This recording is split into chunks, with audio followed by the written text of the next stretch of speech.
What's up, YouTube? This is Gold, Silver, Strength here, and we're going to do a weekly recap of the three US indices along with SLD and GLD for the week of July 20th to July 24th last week. And we'll do a future prediction slash expectation of the upcoming week of July 27th. So on my screen right now, there is SLV from the last couple months up until Friday's closing, and it's just been on a roll, just completely going up. You can see even with very basic indicators, the moving average cross, it is just exceeding expectations at this point. Could we expect a pullback? Yeah, it could go back to the 1965 mark, but really it's showing no weakness and it's just looking uphill from here. We can move on to the weekly indicator, and man, with strong uptrends like that, you can either expect a bigger uptrend for next week or you can expect a slight retracement back downward, but very bullish for SLB. As for GLD, it also catched the bid from last week.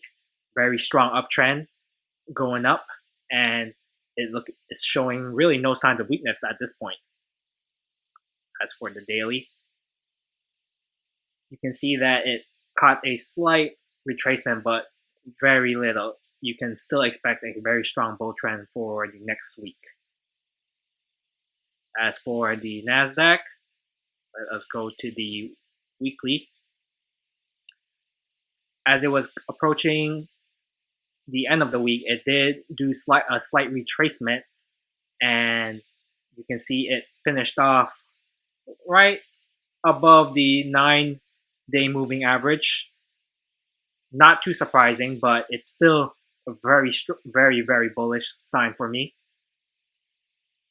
As for next week, from the weekly chart, you can expect it to either go down, stay in the range, or go up. It's really anybody's guess from the weekly chart. As for the daily chart, actually, that tells a very interesting story. It touched the 26-day moving average, and it went above that line. So really, it's kind of like a doji tail. And going into next week, I expect a very strong uptrend going up, because you can see in the past, whenever it touched the 26-day moving average, it pretty much went above the 9-day moving average. So that is something to expect for the Nasdaq stocks. As for the Dow, let's go over to the weekly chart. Again, in the beginning of the week, started off strong, but towards the end, it formed actually a double top right here from the last 2 days. And it's kind of showing moments of weakness actually from the weekly chart. So from the weekly chart, I do expect it to either remain flat or again test this top here. It's going to be a very interesting level, the 27,000 level. And what does the daily say? Daily says a little bit different. It pretty much went in the range the entire week, and it is approaching the 26,000 mark, the 26-day moving average. So from the daily perspective, we can expect it to maybe touch and then bounce back, and again showing a retest right here of a local high. And then we also have another high right here, 27,600. So that is for the Dow. And as for the Russell 2000, let's go over to the weekly. Again, it did not really have a big impact from the last week, traded sideways. And you can see from the bullish MA cross that it did cross into the positive. So it still has room to work with to try to catch a bid up to 2176. But as for right now, it's anybody's game. It could really go either up, sideways, or down in terms of the weekly chart. And as for the daily, it also showed sideways progress. Still a bullish cross, but really it's touching the 9-day moving average, so it marks some slowing down of that momentum.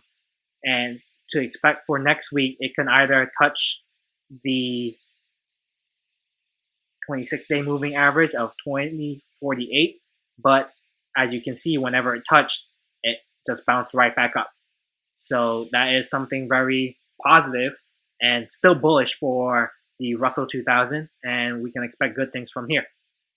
So to recap, all the indices look, they either traded sideways or caught a huge bid from last week. And for next week of July 27th, it looks pretty good for another strong bull run. If not, they're going to touch 26-day moving average moving forward and then have another bounce back up either midweek or to the end of the week. All right, guys. Hope you guys picked up something, and thanks for listening.